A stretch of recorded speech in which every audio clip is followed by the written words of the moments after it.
You're in a dream. Everything feels normal until they show up. A face you don't recognize, eyes that seem to know you. They don't say a word, but their presence is so heavy it wakes you up with your heart pounding. You lie there in the dark, thinking, who the hell was that? Here's what your brain isn't telling you. That stranger wasn't random. They were sent by you. When a stranger invades your dream, it's not a glitch. It's a message. And the meaning? It's way darker and way more personal than you think. Let's start with something that's going to unsettle you.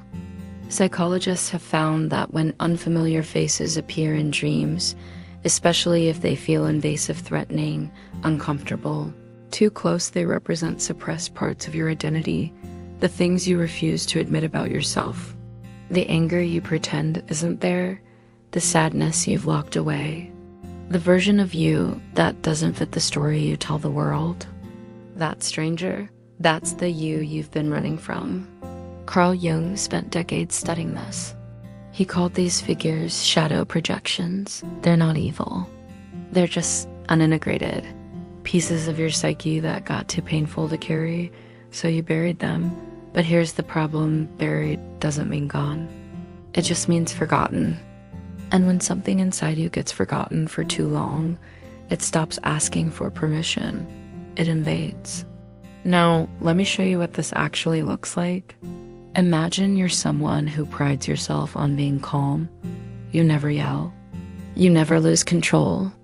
You're the mature one, but lately something's been eating at you. A coworker who takes credit for your work. A partner who dismisses your feelings. You don't say anything, you just smile and let it go. Then one night you dream of a stranger. They're aggressive, loud, violent even. They're screaming at people you know. And you're just watching, frozen. You wake up disturbed. Why would I dream something like that? Because that stranger is you. The part of you that's furious. The part you won't let speak. Your subconscious is showing you what happens when you silence yourself for too long. The anger doesn't disappear. It just finds another face. But here's where it gets even more layered. Sometimes the stranger in your dream isn't you. It's someone you're about to become. Neuroscience shows that during REM sleep, your brain runs predictive simulations. It's testing out future versions of yourself, how you'll respond to change, loss, conflict, growth. When a stranger invades your dream and feels powerful or wise or even dangerous in a magnetic way, your subconscious is preparing you for transformation. You're not meeting a stranger. You're meeting who you'll be after the breakdown, after the breakthrough, after the moment that changes everything. Let me take you deeper. There's another reason strangers invade dreams, and this one is the hardest to hear. Sometimes they represent the people you've erased, not physically, emotionally. People you've cut off, ghosted, or pushed away so hard that your conscious mind no longer thinks about them. But your subconscious, it remembers. It holds the grief you won't process, the guilt you won't admit, the unfinished conversations that haunt the parts of you that don't have words. So your brain gives them a new face, a stranger, because if you saw their real face, you'd wake up, and you're not ready for that yet. Psychotherapist Rosalind Cartwright studied dream patterns in people going through major life transitions, divorce, loss, trauma. She found that strangers appeared most frequently during periods of identity crisis. When you don't know who you are anymore, your brain starts introducing you to possibilities, different versions, different paths. The stranger isn't invading, they're auditioning. Your subconscious is asking, could this be you? Could you survive as this? And sometimes the answer is terrifying.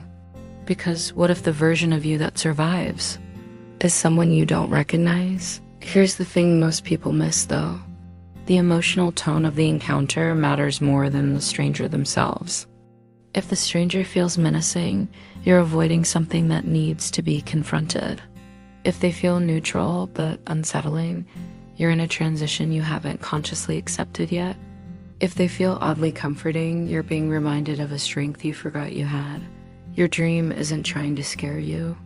It's trying to wake you up. So what do you do with this?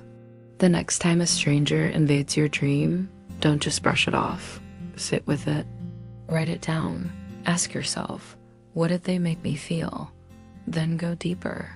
What part of my life feels out of control right now? What am I pretending doesn't bother me? Who am I becoming, and am I scared of it? Because here is the truth most people don't want to hear. The stranger in your dream isn't the intruder. You are. You've been intruding on your own life, showing up but not living, speaking but not saying anything, surviving but not feeling. And your subconscious is done waiting for you to notice that stranger. They're not here to haunt you. They're here to free you from the version of yourself that's too small, too quiet, too afraid to take up space. So the next time they show up uninvited, don't run. Don't wake yourself up in a panic. Turn around, look them in the eyes, and ask, what are you trying to tell me? Because the answer might just change everything.